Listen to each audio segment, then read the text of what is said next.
कत्तल करण्याच्या उद्देशाने निर्दयतेने बांधून मारहाण करत नेल्या जाणाऱ्या 4 गोवंशांची बोरगाव मंजू पोलिसांनी धाडसी कारवाई करत सुटका केली असून 2 आरोपींना अटक करण्यात आली आहे। या प्रकरणी आणखी 2 विरुद्ध गुन्हा दाखल करण्यात आला आहे।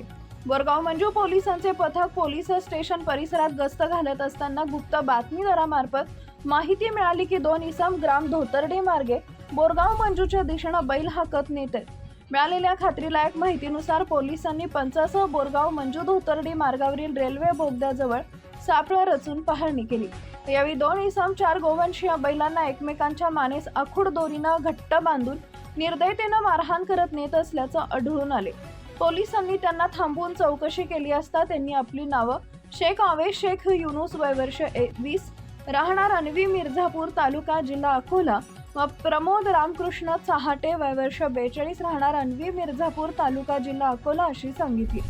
बैलाच्या मालकी हक्कांबाबत विचारणा केली असता संबंधित बैल हे बोरगाव मंजू येथील रहीम कुरेशी उर्फ सज्जू उर्फ सद्दाम कुरेशी यांचे असून कत्तलीसाठी ते आणण्यात आल्याचं सांगितल्याचं आरोपींनी कबूल केलं।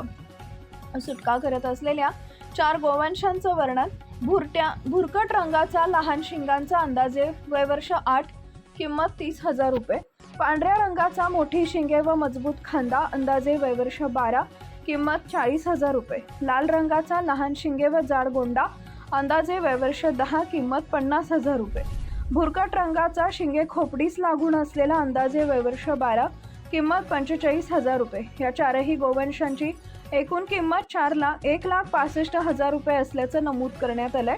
आरोपींनी गोवंशांना निर्दयतेने वागणूक देत त्यांना त्रास होईल अशा पद्धतीने बांधून कत्तलीच्या उद्देशाने नेत असल्याने त्यांच्या विरुद्ध महाराष्ट्र प्राणी संरक्षण अधिनियम 1976 सुधारित 1995 कलम 5 ब 9 तसेच प्राण्यांना क्रूरतेने वागवण्यास प्रतिबंध अधिनियम 1960 कलम 11 क अन्वये गुन्हा दाखल करण्यात आला आहे।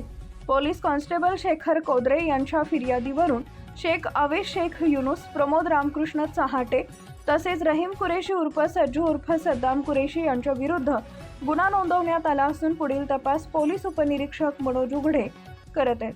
नवनवीन बातम्या पाहण्यासाठी आजच विदर्भ दूत न्यूज चॅनलला सबस्क्राईब करा आणि बेल आयकॉनला सुद्धा क्लिक करा।